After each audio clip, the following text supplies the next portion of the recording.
P Q एक tower है, P Q एक टावर है, क्यू पॉइंट ग्राउंड पर है और पी पॉइंट इसका सबसे टावर का सबसे टॉप पॉइंट है, सबसे ऊपर वाला भाग। इस टावर पर क्यू पॉइंट से 15 मीटर के हाइट पर कोई पॉइंट है आर, कोई पॉइंट है आर। ग्राउंड पर एक पॉइंट है ए। इस ए पॉइंट से टावर पर स्थित इस आर पॉइंट का एंगल ऑफ इलेवेशन 60 डिग्री है और टावर का यह पार्ट पी आर इस ए पॉइंट पर 15 डिग्री यानी 15 डिग्री का एंगल बना रहा है, यानी एंगल सबटेंड कर रहा है। हमको टावर का हाइट निकालने के लिए कहा जा रहा है। मान लेते हैं टावर का हाइट है h मीटर, मान लेते हैं कि टावर का हाइट है h मीटर। फिर मान लेते हैं कि ग्राउंड पर स्थित यह ए पॉइंट टावर का जो बेस है Q, इससे x मीटर के डिस्टेंस पर है।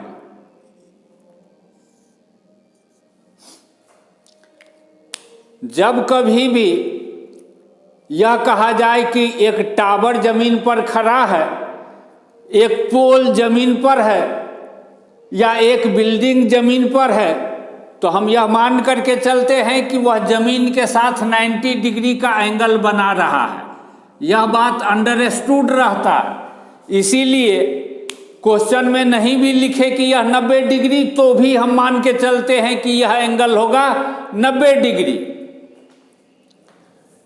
यदि कोई ट्रायंगल हो, कोई ट्रायंगल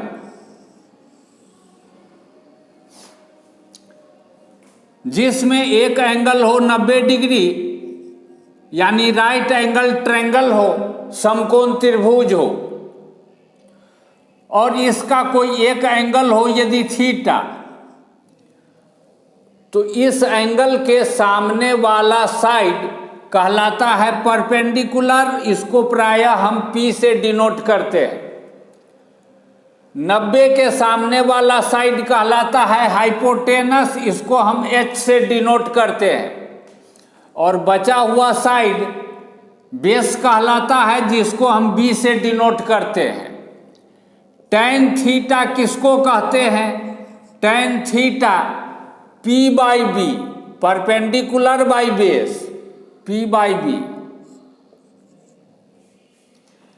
थीटा के जगह पर 30 डिग्री रहे तो tan 30 degree P by B, theta के जगह पर 60 डिग्री रहे tan 60 degree P by B.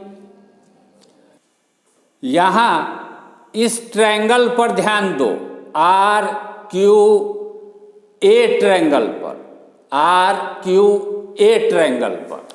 यह जो ट्रायंगल है R Q A, R Q A, इसमें यह एंगल 60 डिग्री, यह एंगल 90 डिग्री, 90 डिग्री, 60 डिग्री। तो एंगल के सामने वाला साइड P का काम करेगा और इस आर क्यू का हाइट तो बोल रहा है 15 मीटर है, तो P हो जाएगा 15 के बराबर। 90 के सामने वाला हाइपोटेनस, तो इससे कोई मतलब नहीं है। यह बचा हुआ साइड बेस का काम करेगा, बेस का काम करेगा, यानी बेस के जगह पर x है। तो हमारा tan थीटा होता है P बाई बी, तो थीटा के जगह पर 60 डिग्री है, तो tan 60 डिग्री किसके बराबर लिखेंगे? 15/x के बराबर।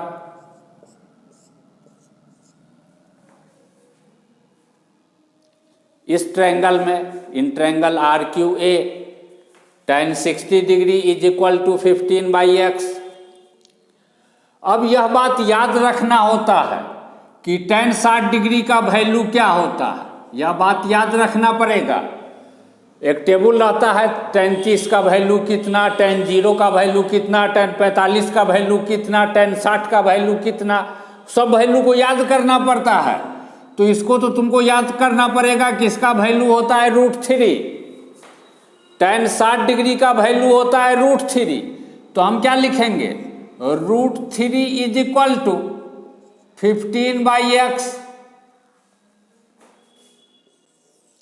दिस इम्प्लाइज x को इधर ले आते तो हो जाएगा x गुने √3 बराबर 15।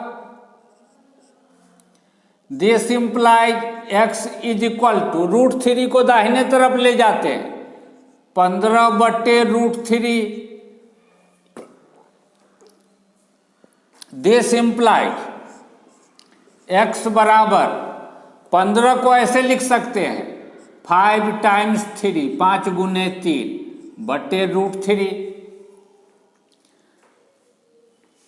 This implies x is equal to, यह बात तो पता होगा कि 3 को जब √3 से काटेंगे तो यहाँ √3 बचेगा, तो यह हो जाएगा 5√3 के बराबर। यानी x का वैल्यू 5√3 के बराबर हमको मिला। यानी QA का लेंथ, QA डिस्टेंस जो है, ठीक है, यह 5√3 मीटर के बराबर मिला। x तो हम निकाल लिए। अब इसके आगे जो हम सॉल्यूशन करेंगे, दो अलग अलग तरीके से सॉल्यूशन करेंगे। एक होगा पहला मेथड, दूसरा होगा दूसरा मेथड। दो अलग अलग मेथड से इसके आगे हम सॉल्यूशन करेंगे। सबसे पहले फर्स्ट मेथड से सॉल्यूशन को आगे बढ़ाते हैं। यदि कोई ट्रायंगल हो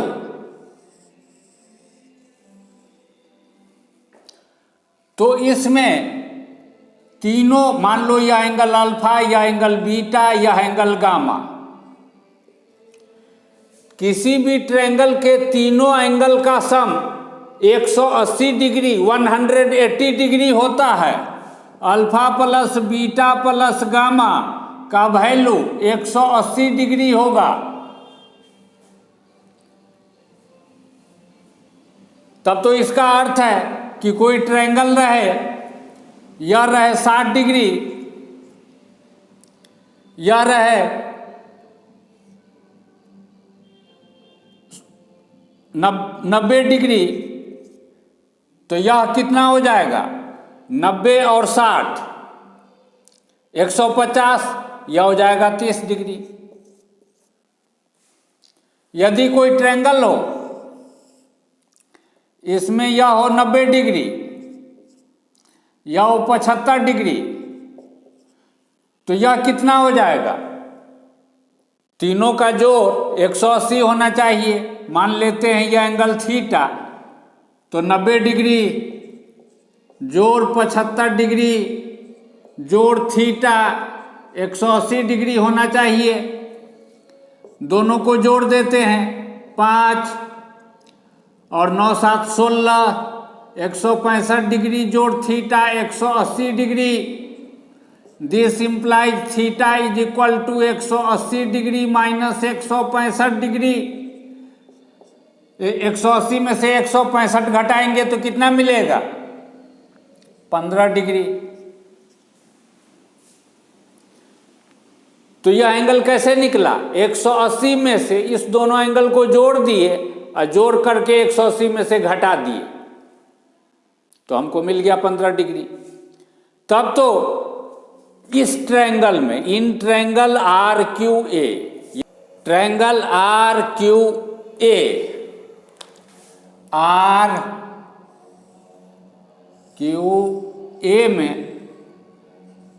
RQA में यह एंगल 90 डिग्री, यह एंगल 60 डिग्री, यह एंगल 90 डिग्री, यह एंगल 60 डिग्री, 90 और 60 का जोड़ 150, 180 में से 150 घटाएंगे तो 30 डिग्री मिलेगा,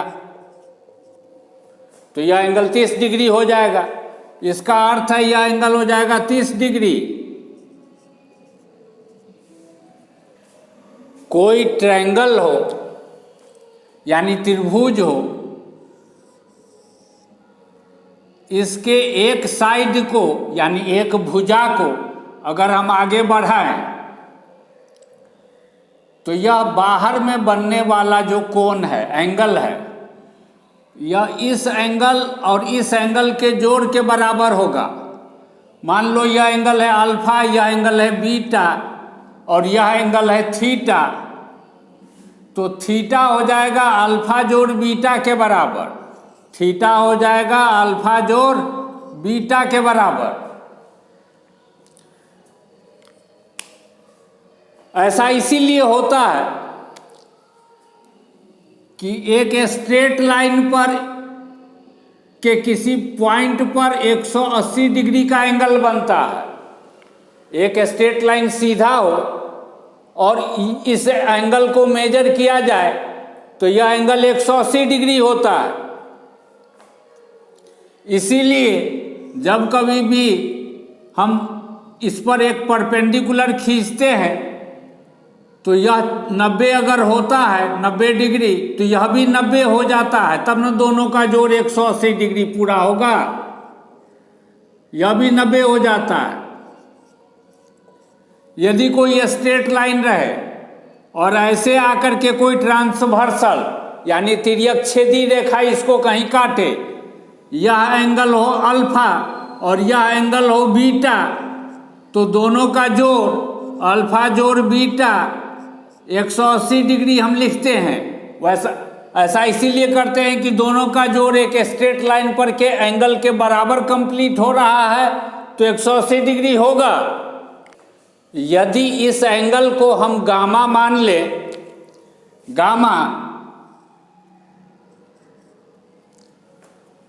तो यह एंगल और यह एंगल मिल करके एक स्ट्रेट लाइन पर सीधा एंगल बना देगा, तो दोनों का जोड़ 180 यानी गामा प्लस थीटा 180 डिग्री होगा। लेकिन यह जो ट्रायंगल दिखाई पड़ रहा है, ट्रायंगल के तीनों एंगल का जोड़ तो 180 डिग्री होता है, यानी alpha plus beta plus gamma 180 degree होगा। यह भी 180, यह भी 180, इसका मतलब है this is equal to this हो जाएगा। Alpha plus beta plus gamma is equal to gamma plus theta हो जाएगा। दोनों तरफ से गामा कैंसिल, तो alpha plus beta is equal to theta मिलेगा, यानी थीटा किसके बराबर होगा? Alpha plus beta. तो यह बात समझ में आ गया कि थीटा अल्फा प्लस बीटा के बराबर होगा। यह बाहर वाला एंगल, ठीक है, ये बगल वाला एंगल को छोड़ करके बाकी जो दो एंगल है ट्रायंगल का, इस दोनों के जोड़ के बराबर होता है यह बाहर वाला एंगल। यह बात स्पष्ट हो गया। अब जरा इस ट्रायंगल पर विचार करो, PRA,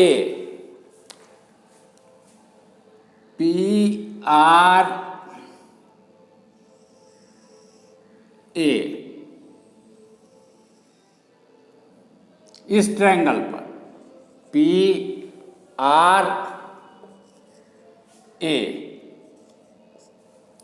इसमें इस साइड को आगे हम बढ़ा देते हैं Q तक, यह बढ़ा हुआ साइड है। यह एंगल है 15 डिग्री, 15 डिग्री। यह एंगल है 30 डिग्री, यानी यह बाहर वाला एंगल हुआ 30 डिग्री। तो यह 30 डिग्री इस एंगल और इस एंगल के जोड़ के बराबर होगा। मान लो इसको हम कुछ मान लेते हैं, ठीक है,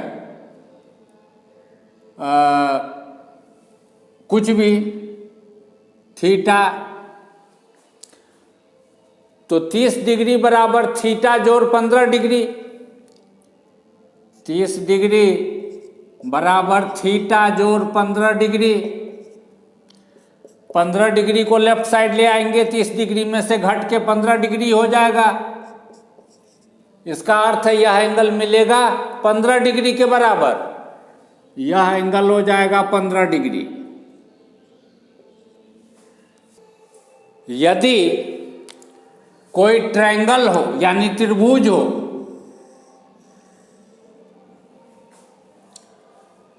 जिसमें कोई भी दो एंगल इक्वल हो, कोई भी दो एंगल इक्वल हो, जैसे यह भी हो थीटा और यह भी हो थीटा, इक्वल हो। मान लो यह है ABC और इस ABC में यह दोनों एंगल इक्वल है, तो इस दोनों एंगल के सामने का साइड भी इक्वल होगा। थीटा बराबर थीटा, ठीक है, तो इस एंगल के सामने का साइड AC और इस एंगल के सामने का साइड AB, AB बराबर AC होगा। यह ज्योमेट्री का एक थ्योरम है। किसी ट्रायंगल में दो एंगल इक्वल, तो उस दोनों एंगल के सामने वाला साइड का लेंथ भी इक्वल होगा। या तो 9वां क्लास में, नहीं तो 10वां क्लास में, किसी एक क्लास में यह थ्योरम दिया हुआ है। इसी थ्योरम का यूज हम करेंगे PRA ट्रायंगल में, PRA ट्रायंगल में, in triangle PRA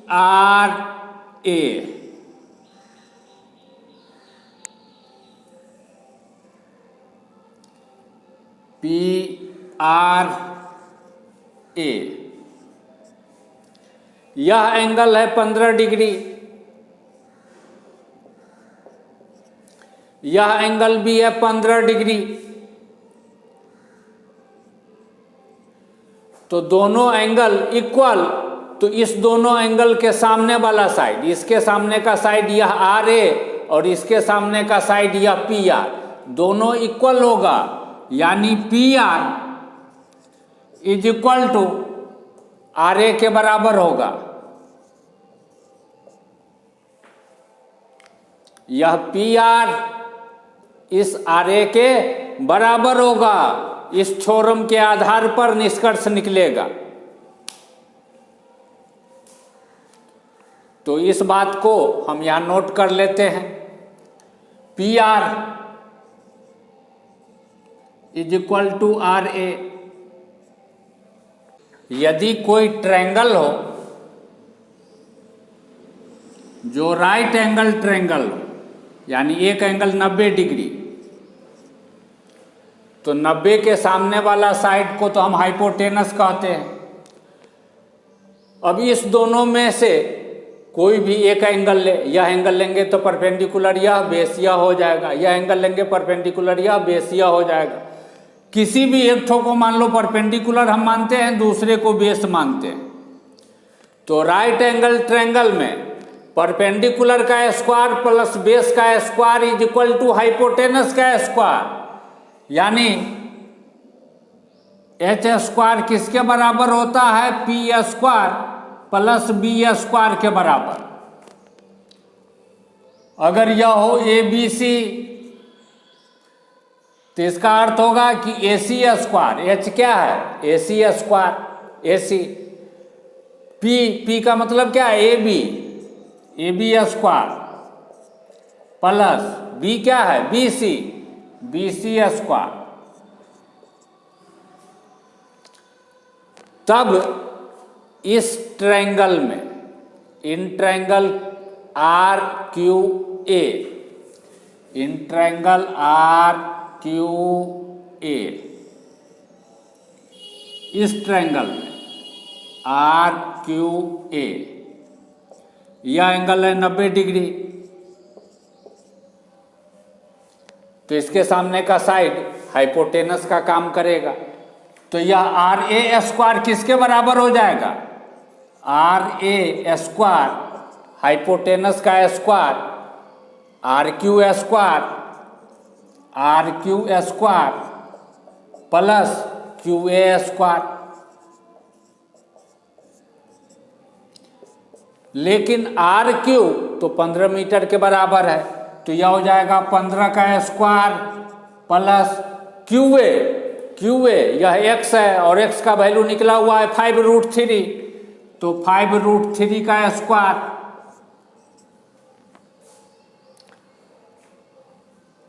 that is equal to, यह हो जाएगा 5 स्क्वायर का है कि 15 को 5 गुने 3 लिखेंगे, 5 गुने 3 का स्क्वायर यानी 5 का स्क्वायर गुने 3 का स्क्वायर। यहाँ पर 5 गुने √3 है तो 5 का भी स्क्वायर, और √3 को जब स्क्वायर करेंगे तो 3 हो जाएगा। दोनों में से 5 स्क्वायर कॉमन ले लेंगे, 5 स्क्वायर तो हमको बचेगा 3 स्क्वायर यानी 9 प्लस 3 यानी आर ए स्क्वायर किसके बराबर हो जाएगा? 5 स्क्वायर गुने 12, 5 स्क्वायर गुने 12 that is equal to 5 square गुने 4 गुने 3 that is equal to 5 square गुने 4 को 2 स्क्वायर लिख सकते हैं, आर ए स्क्वायर इसके बराबर, तो आर ए किसके बराबर हो जाएगा? 5 स्क्वायर गुने 2 स्क्वायर गुने 3 का स्क्वायर रूट। यह मिलेगा किसके बराबर? 5 का स्क्वायर है इसका रूट 5 मिलेगा, 2 का स्क्वायर है इसका रूट 2 मिलेगा, और 3 का रूट √3 हो जाएगा, यानी 10√3 के बराबर। आर ए 10√3 के बराबर हो गया। यह जो आर ए है, आर ए, इस आर ए का लेंथ 10√3, तो पी आर था आर ए के बराबर और आर ए मिला 10√3, इसका अर्थ है पी आर हो गया 10√3 मीटर, 10√3 मीटर। हमको टावर का हाइट पी क्यू, जिसको h मान लिए थे, यह निकालना है, यानी हाइट h क्या है? पी क्यू के बराबर, h is equal to P Q. और यहाँ पर देखो P Q P R plus R Q के बराबर होगा या नहीं? P R plus R Q के बराबर होगा। पी आर का वैल्यू निकाल चुके हैं 10√3, और आर क्यू का वैल्यू दिया ही हुआ है क्वेश्चन में 15। दोनों में से 5 कॉमन अगर हम ले ले तो हमको बचेगा 2√3 प्लस 3, यानी h जो कि टावर का हाइट है इतना मीटर हो जाएगा। यही तो हाइट निकालना था। यह हो गया हमारा फर्स्ट मेथड से हम हाइट निकाले। अब x का वैल्यू निकाल लेने के आगे हम सेकेंड मेथड से कैलकुलेशन करके हाइट निकालेंगे। इस ट्रायंगल में, ट्रायंगल पी क्यू ए यानी त्रिभुज पी क्यू ए, ट्रायंगल का मतलब त्रिभुज, ट्रायंगल पी क्यू ए में P है, Q है, A है, A है।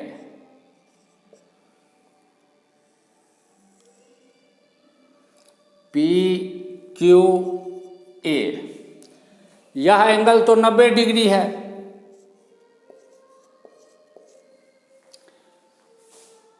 यह एंगल कितना? पी क्यू ए ट्रायंगल में, तो इस ए पर, ठीक है, पी क्यू के सामने का एंगल पूरा हो जाता है। पूरा एंगल कितना होगा? 60 जोड़ 15 75 डिग्री।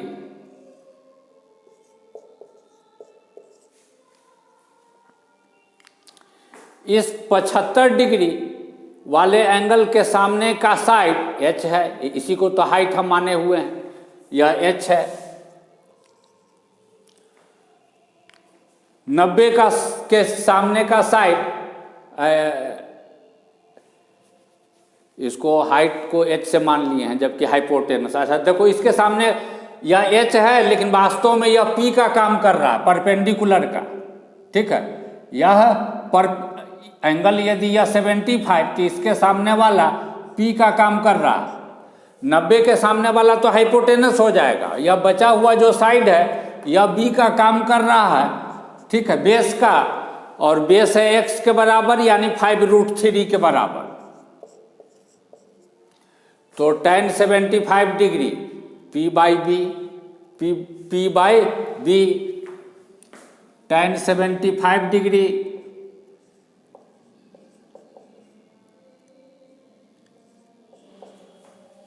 P बाई बी यानी h बाई 5√3।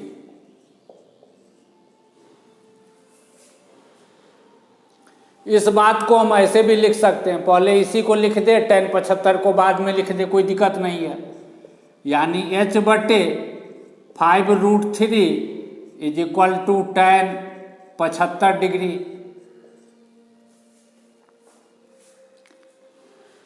इलेवेंथ क्लास के ट्रिग्नोमेट्री चैप्टर में एक फार्मूला पढ़ना है।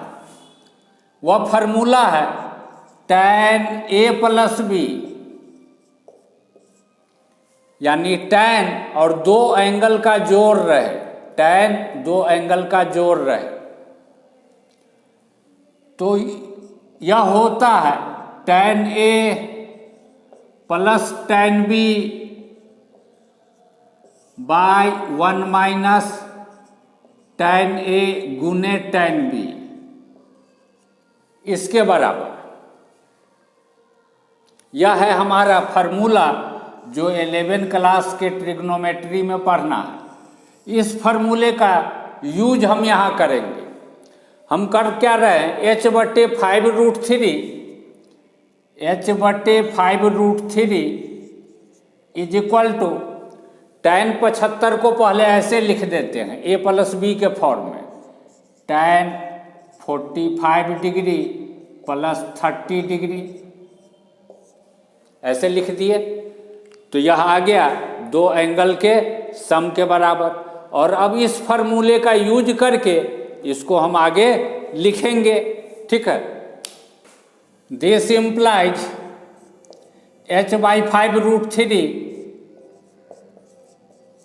Is equal to tan 45 degree plus 30 degree. इस फार्मूले का यूज करके क्या लिखेंगे, tan 45 degree plus tan 30 degree by 1 minus tan 45 degree गुने tan 30 डिग्री, इतना हम लिख देंगे। अब tan 45 डिग्री का वैल्यू होता है 1, या याद रखना है कि tan 45 डिग्री का वैल्यू कितना होता है, टेबल देख करके इसको याद रखना पड़ता है। और tan 30 डिग्री का वैल्यू होता है 1/√3, इसको भी स्टूडेंट को याद रखना पड़ता है। तो जो नहीं जानते हो याद कर लो।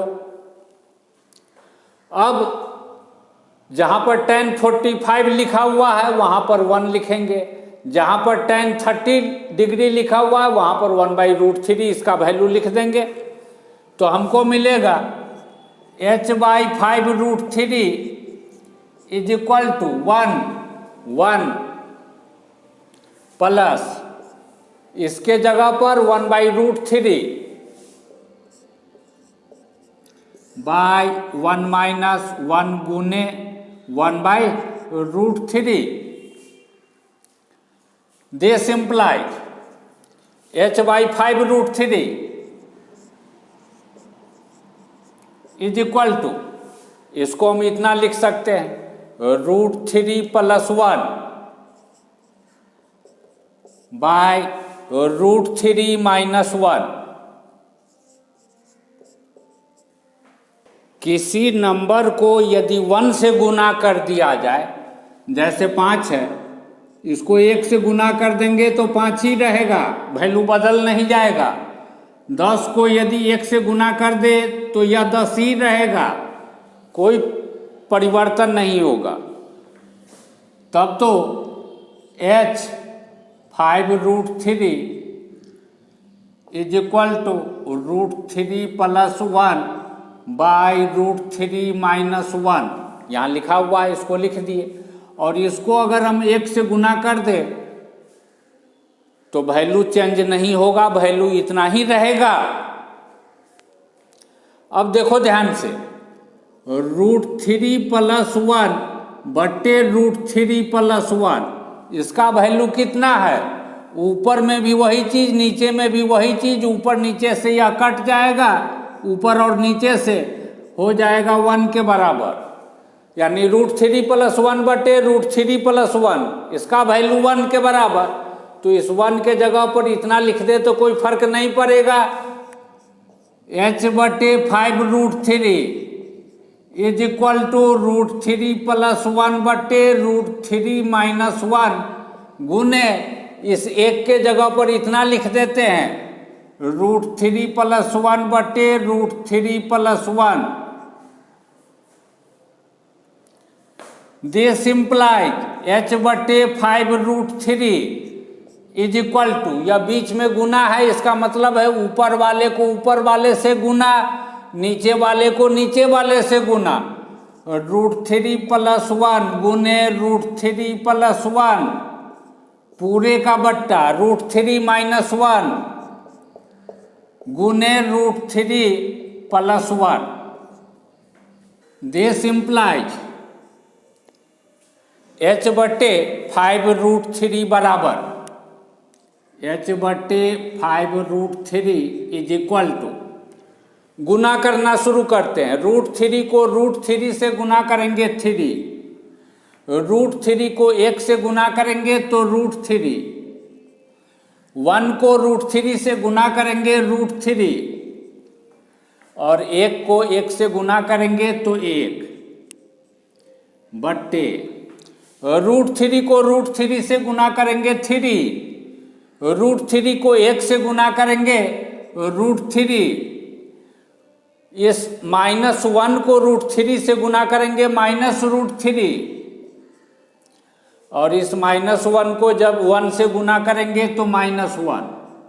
दिस इम्प्लाइज h बटे 5√3 इज इक्वल टू, यह 3 और यह 1 दोनों को जोड़ेंगे 4, जोड़, और √3 और √3 2√3, 2 बार √3 आ रहा है, 2 बार √3 को जोड़ रहे हैं तो 2√3 बाय, यह √3 और यह -√3 कट जाएगा।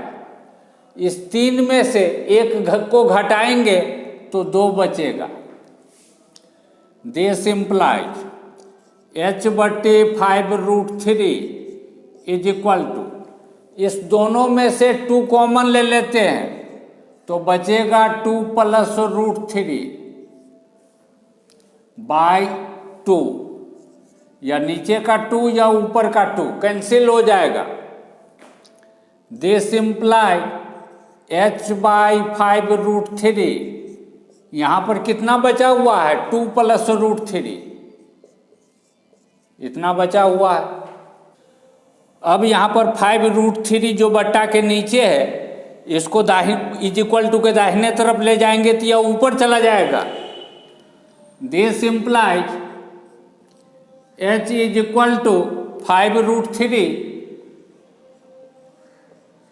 गुने 2 + √3, तो ऐसे ब्रैकेट घेर देते हैं 2 + √3,